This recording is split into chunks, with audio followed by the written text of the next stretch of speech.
Solo sabíamos que había un movimiento, que había que defenderlo contra los que querían matarlo a golpes y bazucazos, que había que protegerlo de los que querían ahogarlo en palabras, de los que querían frenarlo, detenerlo, que había que hacerlo crecer, organizarlo, alimentarlo, llevarlo fuera de sí mismo. Paco Ignacio Taibo II.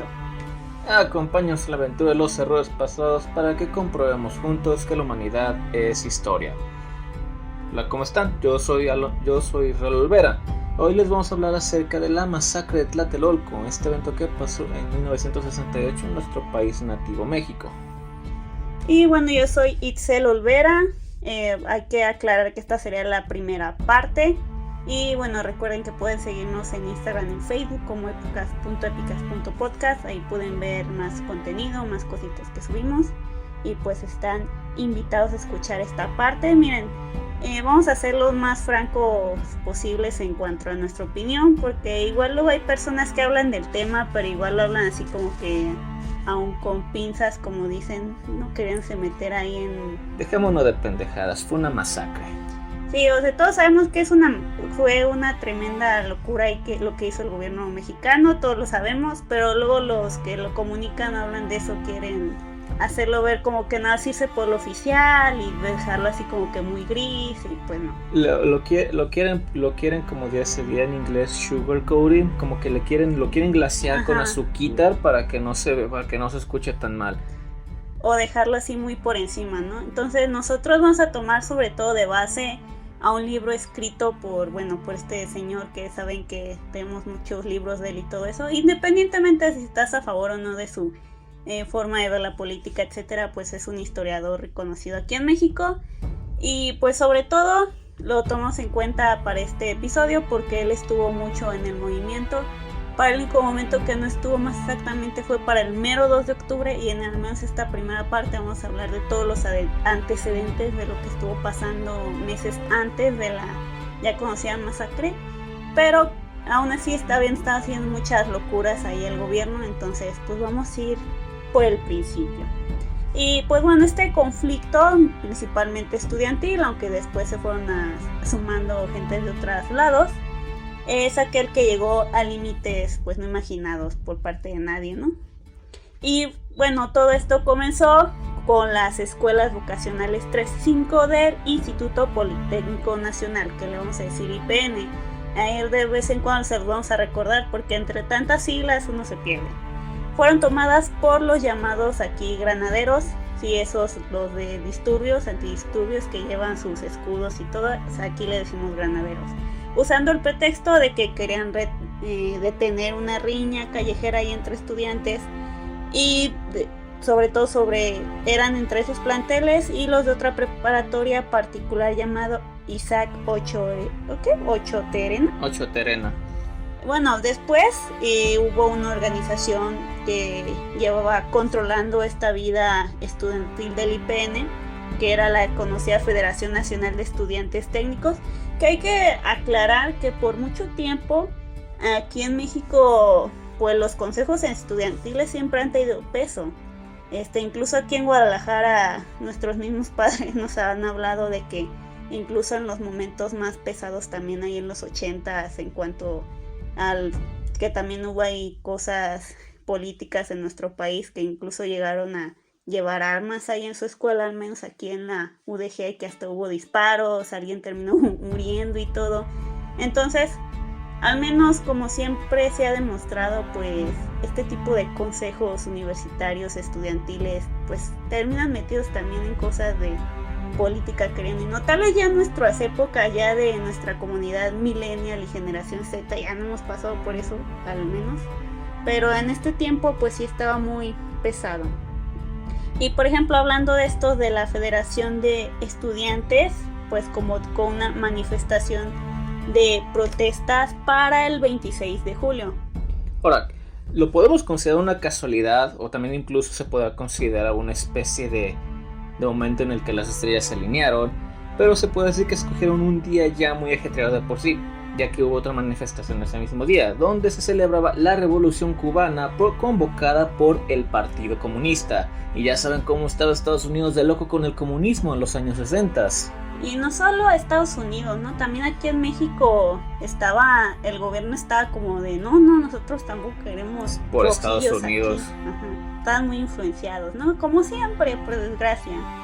Y, por ejemplo, hablando sobre esto, Taibo II menciona que, al menos desde lo que él sabe, un hombre que estuvo envuelto en todo lo sucedido, era parte de la rama de ciencias políticas de la UNAM. Bueno, él dice que eran alrededor de casi 8,000 personas quienes fueron, de hecho, en solidaridad con esta manifestación que mencionamos de la Revolución Cubana. Y él recuerda que terminaron avanzando varias cuadras, encontrándose una parte de todo este grupo que comenzaron a quejarse de la ya mencionada FNET. Mientras vean que los comercios también están cerrando, yo pienso que dicen, no, aquí no queremos nada que ver, ¿verdad? La gente de otros lados. Y así es como fueron atacados por gas lacrimógeno, ya saben, un clásico. Quedando sin lugar a dónde ir, no solo recibiendo gas, sino también terminaron golpeados por los conocidos aquí como granaderos, ya saben, ¿no? La clásica brutalidad policíaca. Incluso que se comenta que durante toda esta situación, uno de sus compañeros de marcha que había conseguido un arma y que en impotencia había pensado en disparar en contra de los granaderos, se lograron impedírselo. Una sola pistola no sería nada en contra de los fusiles de las fuerzas que ya estaban entrenadas, logrando huir luego de impedir que uno de estos señores golpeara a un chico de preparatoria. Porque sí, no bastándoles con golpear gente, tenían que apalear a un muchachito de 15, de a lo mucho 16, 17 años. Sí, hay que señalar que Taibo menciona, él tenía 19 años, o sea, también era un adolescente, un muchacho.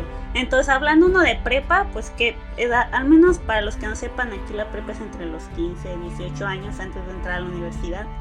Y como dices, eran muchachos entre 16, 17, 25 años, tal vez un poco más por aquellos que quedaban atrasados en la universidad. Y cabe destacar, todos estaban desarmados. Y bueno, la mayoría. Se supone que la mayoría estaba desarmada. Igual ya cuando se fue ajetreando y volviéndose más grande, pues igual ahí hubo gente con armas o cosas. Pero al menos en este momento, como siempre, los que terminaban más golpeados era la gente desarmada.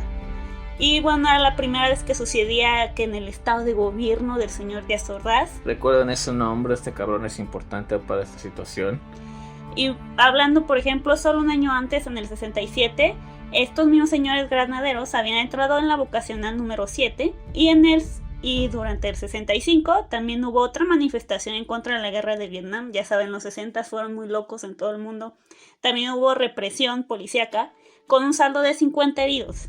Taibo fue uno de ellos, por cierto, o sea, imagínense, si en el 68 tenía 19, 67, 18, 66, 17, entonces en el 65 tenía 16 años y había sido apaleado por la policía. Me imagino sus papás estuvieron todos esos años bien con el Jesús en la boca, con su hijo y metiéndose en cada manifestación y cosas políticas.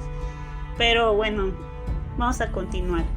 Eran alrededor de 5,000 estudiantes que se separaron de su propia manifestación para unirse a la otra y llegar al Zócalo de México, a pesar de que ya se tenía noticia de un enorme despliegue policial que se encontraba allí. El enfrentamiento duró varias horas. Agentes del gobierno ya estaban arrestando militantes del Partido Comunista de la sede de su partido. Y pues ya para el día 27, que era en sábado, los estudiantes en un acto de protesta ocuparon los planteles 1, 2 y 3 de la Escuela Nacional Preparatoria de la Universidad Nacional Autónoma de México. Sí, disculpen, tenemos que decir todo. La UNAM, básicamente, ese nombre ya lo era la preparatoria de la UNAM. En siglas sería la ENPU de la UNAM. Y el día 29 ya hubo otro enfrentamiento entre estos estudiantes y los granaderos. Como estos últimos pues no logran controlar para nada la situación, pidieron la intervención del ejército. Ya saben, el ejército, gente armada, entrenada en contra de un montón de muchachos, claro que sí. Y en la madrugada ya del día 30, estas fuerzas armadas entraron a los planteles mencionados anteriormente, los de la vocacional y los de la preparatoria de la UNAM. Y bueno, entraron igual que a los otros edificios del Politécnico. Cuando hablamos de la vocacional, este es del IPN, llamado del Politécnico Nacional. Es otra escuela también pública de aquí, de México, muy reconocida. Ahora, el resultado de todo esto, dicen, porque ya saben, números oficiales nunca hay que hacerles caso, dice que fueron 400 lesionados y una cantidad no mencionada de heridos, de detenidos y heridos. Y bueno, buscando la historia resumida, normalmente cuentan de forma concisa estos datos nada más, pero con pocos detalles de todo lo demás que estuvo pasando estos días. Pero gracias a este libro pues vamos a hablar de algunos relatos que estuvieron pasando todos estos días antes de la famosa ya sucedida el 2 de octubre. Taibo II relata que en la rama de ciencias políticas de la ya mencionada UNAM ya llevaban una semana en paro de actividades, o sea, solo iban ahí a reunirse a ver qué iban a hacer para quejarse en contra del gobierno, pero no es que fueran a clases como tal. Esto en apoyo a los presos políticos. Esto le llamamos presos políticos a tanto los del Partido Comunista como todos estos estudiantes que pues nada más nos soltaban, que prácticamente pues sí, los metieron ahí porque estaban metidos en la política y pues no los dejaban salir, estaban ahora sí que sin haber llevado un proceso como tal, ¿no? Y de a poco se fueron sumando otras carreras y estudiantes de otras escuelas también, al igual que enfrentamientos entre estos jóvenes y granaderos seguían sucediendo fuera de la llamada ciudad universitaria, que es donde está la UNAM, es la más grande de América Latina. Comentaban acerca de que también hubo incendios, pedradas y estudiantes apaleados. Todos estos jóvenes no entrenados desarmados a los que nuestro querido gobierno de ese entonces pensó que será buena idea para mostrar que obviamente eran personas razonables y mandar al ejército contra ellos, saludándolos con un bazucazo. ¿Escucharon bien? Sí, ya saben, utilizar un arma antitanque en una escuela para dispararle a un montón de civiles desarmados. Suena como algo sensible, ¿no? Sí, porque como siempre pasaba que los medios decían que no, que eso estaban sucediendo otras cosas, que sí estaban armados. Y como dijo Taibo, como chingados. Sí llegó a ver algunos por ahí armados, pero la verdad que así... ¿Armados con qué? ¿Con una pistola 9 milímetros? Con alguna bomba molotov por ahí, pero... Digamos que alguien te dio una pistola, una 9 milímetros, una pistola chiquilla. ¿Qué iba a hacer un güey con una de esas armas en contra de un pelotón de fusileros del ejército? Absolutamente nada. Para empezar, dudo que algunos se hubieran atrevido a utilizar armas de este tipo, porque si no estabas entrenado, ¿a qué te iba a pasar? Que terminas disparándole a tu compañero de clase. O que te rompías la mano porque no sabes cómo utilizar la pistola. Sí, y como dicen, la verdad es que mucho de esto era amarillismo. Lo más probable es que no. O sea, aún ahora es difícil conseguir armas de ese tipo aquí en México, a menos que seas hijo de algún militar o un policía precisamente. Entonces pues dudamos que fueran un número considerable, ¿no? Este ataque fue en contra de la puerta principal, acompañados de muchos balazos y con ellos cientos de detenidos en su paso. Unos alcanzaron a ir a la azotea, mientras el ejército entraba a bayonetazos, no sin derramar sangre de personas heridas por aquella salvajada. Y bueno, una parte de ellos, hablando de lo que pedían libertad a los presos políticos, como mencionamos, también que desaparecieran este cuerpo de granaderos, destitución de los jefes policíacos, porque pues obviamente no están haciendo correctamente su trabajo. Y bueno, también ya se habla de formar un consejo de huelga para representar a las facultades que se unen al movimiento. Pues sí, ya viendo la salvajada que está haciendo el gobierno, pues más gente se quería sumar, ¿no?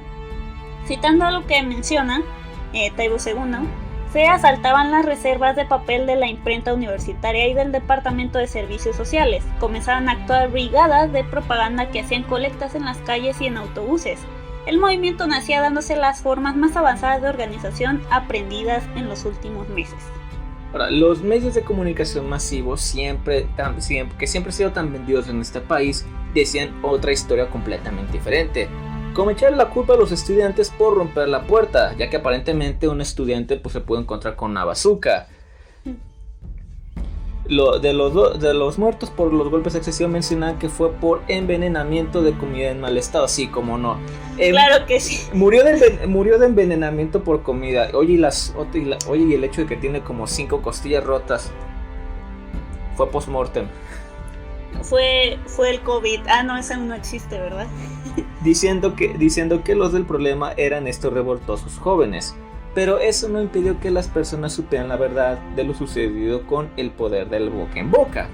Con casi 1000 detenidos a cuestas, muy pocos de ellos realmente detenidos en la situación política y sin una alineación real. O sea, prácticamente a los que terminan deteniendo más eran los estudiantes X que no están metidos en todo esto, pero que cometieron el error de haber estado ese día en que el ejército decidió entrar, ¿no? Personas como Taibo, que sí estaban metidas en toda esta situación de convocar a las huelgas, de hacer propaganda, pues casi no agarraron de esos.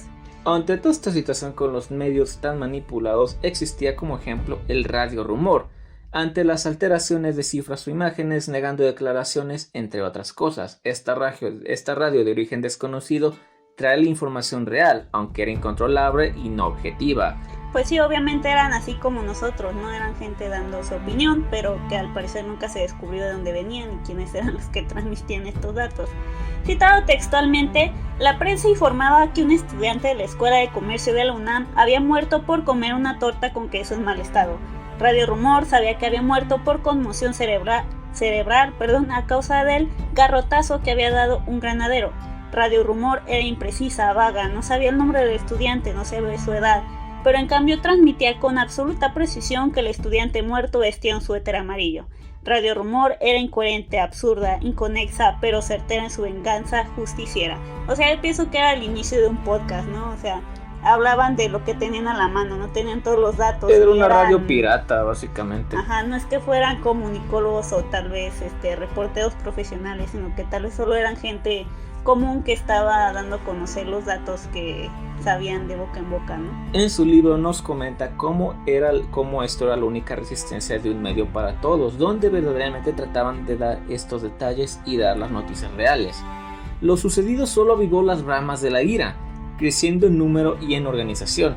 No estuvieron exentos de usar todo lo que tenían enfrente para pintar desde ventanas, autobuses de choferes que se sumaban a la causa, techos para que se viera desde los helicópteros, etc. Los chicos entonces se sumaron a buscar a contraatacar contra la violencia del Estado. Se usaban ondas, sí, ya saben, utilizar un arma de una persona con una onda era demasiado aterradora según los granaderos. Era muy peligrosa, necesitaba un bazucazo. Ladrillos que aprendieron a correr, a hacer volantes y organizar brigadas de propaganda y querían dar a conocer que el villano en toda la situación era el Estado, ese que reprimía a quienes buscaban el cambio. Sí, como siempre, ¿no? Todo este tipo de situaciones siempre terminan llegando a estos extremos. Obviamente no queremos decir que esté bien, porque pues toda esta gente policíaca pues también recibía órdenes y si no las acataba pues también les quitaban su trabajo y todo esto, ¿no? Este es el problema del pueblo contra el pueblo, ¿no? Porque al final de cuentas tampoco puedes echarle toda la culpa a los policías, a los granaderos, tal vez a sus dirigentes que estaban a favor de dar las órdenes y no hacer el trabajo sucio, ¿no? Sí, pero al final de cuentas también esta gente en ningún momento se tocó el corazón y tenías un montón de policías golpeando a menores. Yo creo que alguien con un mínimo sentido moral se hubiera preguntado, oye, esto está mal, ¿no? Y disculpando, pero luego hoy en día la gente quiere hablar de represión en México. Amigo, esto era represión. Eso sí era represión, golpear a adolescentes, amigo y amiga. Fue el entonces rector de la UNAM, el señor Javier Barros Sierra, decretó el luto a toda la escuela y dijo que no se debía ante ninguna provocación. Los estudiantes entonces se quedaron en la escuela, tenían incluso rondines nocturnos. Auténticamente ni siquiera confiaban en estar del todo en sus casas para este punto. Sí, sobre todo hablando de los que estaban siendo más activos, haciendo todas estas impresiones de propaganda y haciendo los mítines, ¿no? Sabían que los podrían seguir y ver dónde vivían, por ejemplo, ¿no? Unos días después de que el señor rector hiciera esta declaración, la UNAM, el Politécnico y otras universidades del interior del país sobre todo se pusieron en huelga total. El gobierno, que ve crecer este problema, decidió dar algunos pasos para iniciar el diálogo con la CNET, esta organización que presentó un pliego de peticiones al que el presidente dio respuesta. El movimiento estudiantil crecía y se unieron al mismo varias universidades privadas y organizaciones de profesores. Se formó además el Comité Nacional de Huelga, o CNH, que elaboró un pliego petitorio que anuló el de la FENET. El movimiento quedó integrado por varios grupos que, a pesar de sus diferencias, eran grupos de clase media, inconformes por la imposibilidad de participar en el poder a causa de la ausencia de un sistema democrático en el país. Estaban en contra del estado autoritario del señor Díaz Ordaz.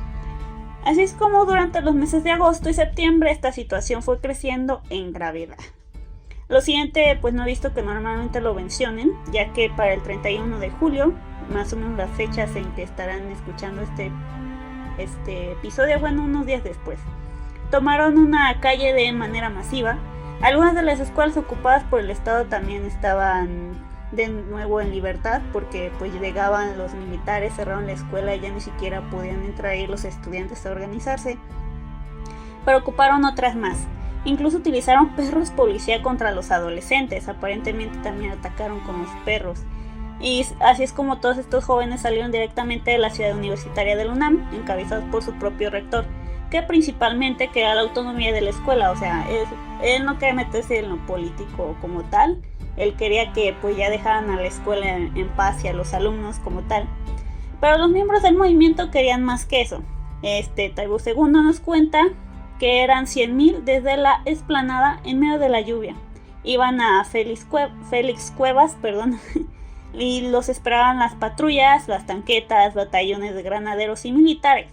El zócalo de la Ciudad de México estaba vedado por completo. Pues ya saben, normalmente lo que hacen es cerrar precisamente, como se dice, centros históricos, pero se supone que no deberían de cerrar tal cual explanadas públicas, porque una cosa es proteger ¿cómo se puede decir? Monumentos y cosas así, a cerrar totalmente los lugares en los que puedan manifestarse la gente. Se supone que eso no se debería hacer.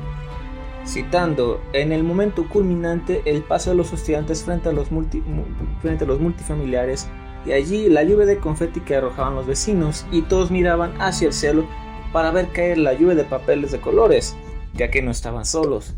Esto es del libro del señor Taibo. O sea, diciendo que pues que no estaban ahí nada más porque sí, sino que también tenían el apoyo de la gente, las demás personas, ¿no? Ahora, el señor Díaz Ordaz, en un auténtico acto de cinismo y manipulación, ofrecería esa misma tarde un discurso desde Guadalajara. Nuestra bella ciudad. Que para bien o para mal, Jalisco siempre ha sido conservador. De hecho, fíjate que es lo curioso, aquí en Guadalajara también hubo un poco de resistencia al grupo de aquí, se llamaban los vikingos, que por cierto casi no los mencionan cuando buscas el movimiento del 68. Eran un grupo mucho más pequeño que el que había en la Ciudad de México, en el centro del país, pero también los hubo aquí. También hubo gente desaparecida, también hubo gente que se tuvo que hacer desaparecer y esconderse para que no se los llevaran o los mataran o algo. Que por cierto estaría bien algún día a ver si encontráramos algo sobre el movimiento que hubo aquí en Guadalajara. Fue mucho más corto y más pequeño, pero bueno, al menos los dirigentes y mucha de la gente, como decía mi hermano, han sido mayormente conservadora. Entonces luego por eso resulta que muchos presidentes terminaban viniéndose acá de Guadalajara cuando estaban las cosas muy turbias en la Ciudad de México. Pues ni modo. Este presidente ofrecería la retirada de la manifestación. Él recibió una respuesta a eso en la capital, en carteles y grafitis, a la mano tendida la prueba de la parafina. Ellos no pararon de ir en camiones con banderas, volantes y megáfonos hacia el sur de la ciudad. O sea, prácticamente se hizo ahí una propaganda ahí tomando las manos, según el de los líderes estudiantiles de acá de Guadalajara, y ofreciéndoles que pararan ya todo eso y que a ver si los iba a escuchar, bla bla bla, pero pues era puras mentiras, ¿no? Citando lo siguiente: el programa estudiantil era muy breve, los famosos 6 puntos que recorrieron el país en millares de voces de brigadistas trepados en una farola y en millones de volantes. Libertad de presos políticos, como dijimos, derogación del delito de disolución social, mediante el cual se legalizaba el encarcelamiento de la disidencia política, destitución de los jefes de policía, deslinde de responsabilidades en la represión e indemnización a los heridos y a las familias de los muertos y desaparecidos del cuerpo de granaderos. y la finalidad de todo, una verdadera democracia. Ahora, el 5 de agosto salió la primera manifestación conjunta del nuevo movimiento estudiantil desde Zacatenco hacia el casco de Santo Tomás. Cada escuela que se había unido antes eran pequeñas partes, hacía acto de presencia por las calles, mostrando unidad entre todos. El movimiento no solo era para alzar la voz contra el Supremo Estado, fue una manifestación en contra de la manifestación mediática. De la manipulación mediática, más bien. Manipulación mediática, de la que aún nos quejamos tanto el día de hoy. Que sigue pasando con las mentiras era la búsqueda de la liberación del pensamiento político en los jóvenes, debates de las familias, la búsqueda de la libertad de la opinión y el alzamiento de una nueva generación para su conjunto, acompañado de violencia, miedo, represión, cárcel para algunos y asesinato para otros, de los que seguimos sin saber el número real. Y solo hablando de estos, porque como dijimos también estuvo la del 65, un año antes también había pasado algo, pero en menor medida. Próximamente también hablaremos de otra que también casi no se habla, que es la del halconazo, y muchas otras más. Y bueno, en este caso, regresando, tenía una ventaja que se convirtió en una desventaja para ellos, pues no tenían un líder como tal, ya que todo el movimiento eran pues pequeñas brigadas entre salones y estudiantes de distintas ramas de las universidades y de las preparatorias. El Estado pues no sabía contra quién arremeter directamente para sobornar o callar para siempre, ¿no? No solo eran esos aproximadamente 300,000 estudiantes en la capital, también había otros miles en el resto de la república. Segundo estima, 500,000 yendo a huelgas, y ni la televisión basura, el periódico vendido o la radio manipuladora podían callar las voces de los miles de jóvenes que luchaban por un cambio real en el país. Así es como coaliciones de maestros, artistas, intelectuales y escritores también se sumaban a la voz a favor del movimiento estudiantil. El 27 de agosto, cerca de 500,000 de personas marchaban pidiendo la rendición del Estado mexicano, tal vez ya con valentía al ver su movimiento crecer, al ver obreros y trabajadores de distintos sectores apoyándolos, los hacía pensar que podían llevar el movimiento más lejos, aún más alto. Pero como todos lo sabemos, la historia no terminó bien. Pasaban por fuera de la cárcel de Lecumberri, aquella donde llevaban a Madero. Allí, con antorchas, gritaban que iban a sacar a los presos políticos, logrando retumbar sus voces adentro. El mundo fijaba su atención en México, porque se acercaban los Juegos Olímpicos del 28 de agosto. Ante la amenaza de que los estudiantes permanecieran en el Zócalo hasta el 1 de septiembre, día del informe presidencial, los desalojaron con violencia. El comité decía que su finalidad no era entorpecer los Juegos. Pero sabían que obviamente con todo el mundo poniendo atención a lo que estaba pasando en México, pues eso le iba a meter presión al Estado, ¿no? Pero pues en este caso fue de mala manera, porque decidieron terminar todo una vez. Así es como el gobierno, que negaba la existencia de estos presos políticos, pues rechazó todas las demandas, ¿no? Prácticamente. Y desde el informe del 1 de septiembre de Ordaz advirtió con firmeza que llegaría a cualquier extremo con tal de conservar el orden. Sin embargo, las manifestaciones estudiantiles continuaron. Tanquetas salían del Palacio Nacional, acompañadas de soldados con sus bayonetas para utilizar la fuerza en contra de los varios miles de estudiantes que se habían quedado de guardia en el Zócalo de la Ciudad de México, atacando también a tiros a las escuelas. Ya no estaban por miles juntos, pero seguían haciendo propaganda, hablando frente a pequeños públicos sin siquiera poder moverse juntos. Los autobuses a riesgo de ser detenidos también. Las escuelas en huelga aumentaban en todo el país.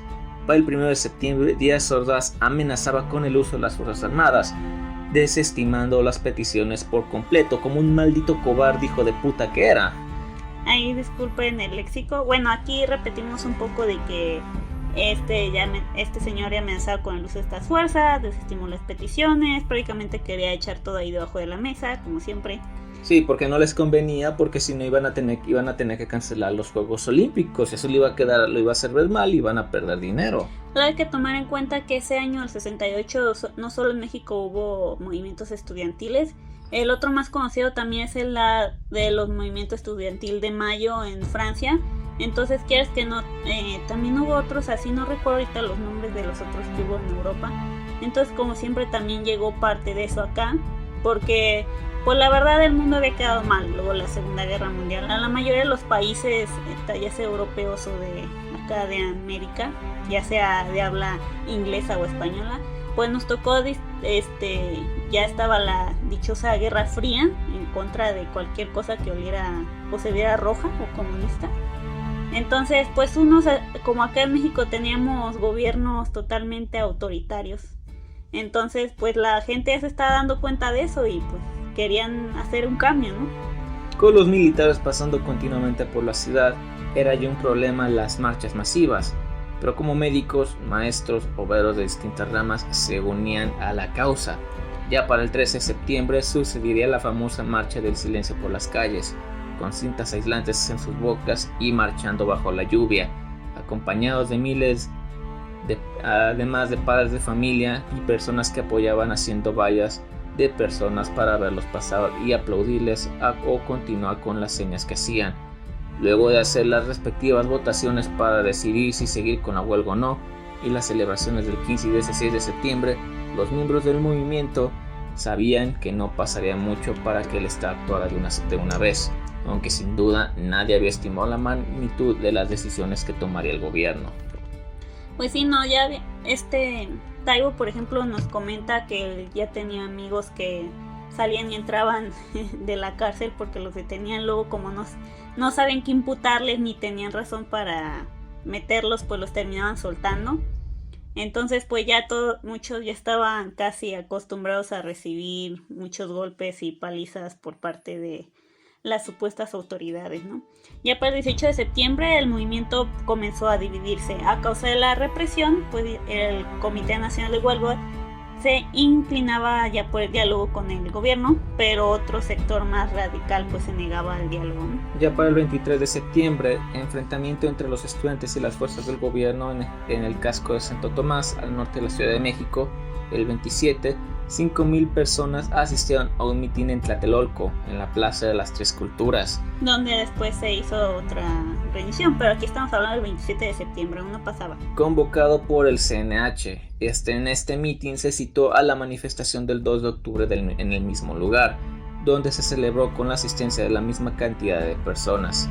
En este lapso de tiempo y de días, el ejército había entrado a varias escuelas, habían destrozado, golpeado y detenido a muchos jóvenes, y el 10 de septiembre se retiraron. Para ellos eso era suficiente para acallar todo lo sucedido, pero estuvieron mal, porque al día siguiente decidieron mantener la huelga, exigiendo que dejaran libre a las escuelas del IPN o el Instituto Politécnico Nacional.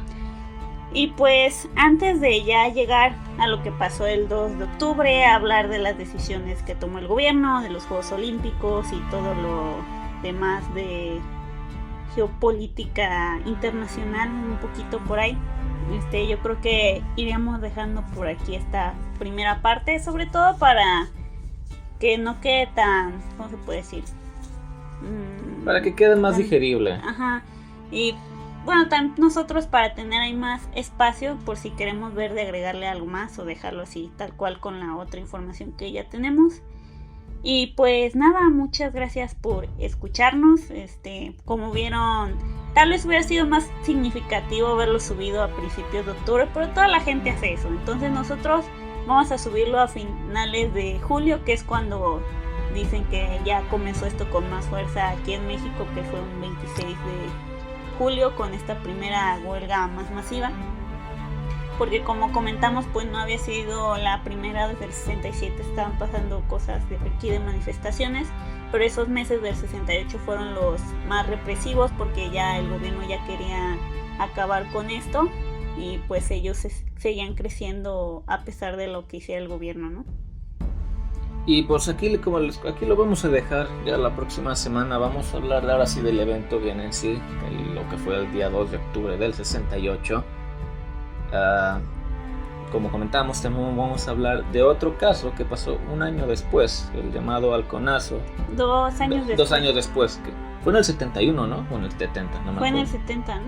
Bueno, no me acuerdo. Otro caso aquí que pasó y no fue mucho después del 68 fue el llamado Halconazo. Ya hablaremos también de ello. Fue otra masacre, cabe destacar. Sí, pues, ¿cómo se puede decir? sobre todo aquí, por lo menos en México, pues muchos años hubo aquí mucha represión política. Digo, hoy en día la verdad vivimos en lo super light. Ya cualquiera puede despotricar o quejarse, o si quieren igual organizarse y quejarse todos juntos, pues también lo pueden hacer.